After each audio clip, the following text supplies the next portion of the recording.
আসসালামু আলাইকুম। বাচ্চাদের নিয়ে অনেক সমস্যা, শাকসবজি খাওয়ানোর জন্য খুব যুদ্ধ করতে হয়।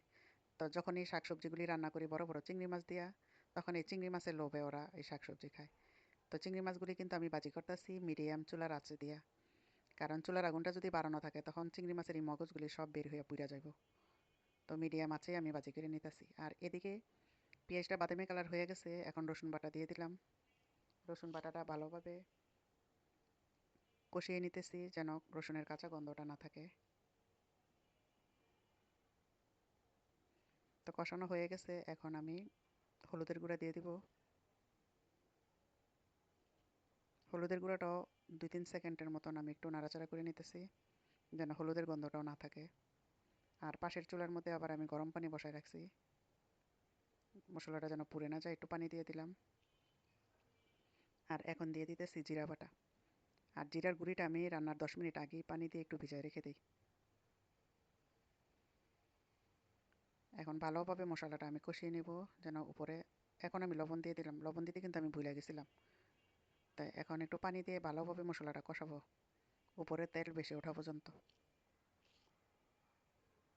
আমি এখন তৈলের পরিমাণটা কম দিছি, কারণ চিংড়ি মাছের মধ্যে তৈল আছে। ভাজার সময় যে তৈলটুকু দিছি ওই তৈলটুকু চিংড়ি মাছের সাথে আছে, এই জন্য তৈলের পরিমাণটা কম দিলাম। তো কষানো শেষ, এখন আমি দিয়ে দিলাম এই সিম আর আলু।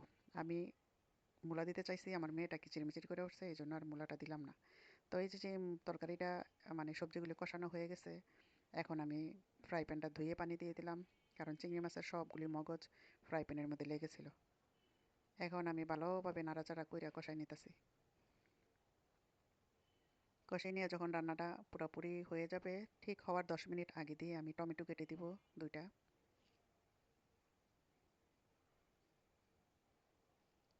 এখন এই চিংড়ি মাছগুলি দেখে লোভে লোভে ওরা এই সিমও খাবে, তারপরে আলুও খাবে। আর শীতকালে শাকসবজি তো খুব পুষ্টি হয়, শরীরের জন্য খুবই ভালো। তো আমার এই কষানো শেষ হয়ে গেছে এখন। তো এই যে আমি টমেটো দিয়েছিলাম, আর টমেটো দিয়ে অফ ক্যামেরাতে 10 মিনিট রান্না করছি। আর এই যে ধনিয়া পাতা দিয়ে আমার রান্নাটা শেষ করলাম।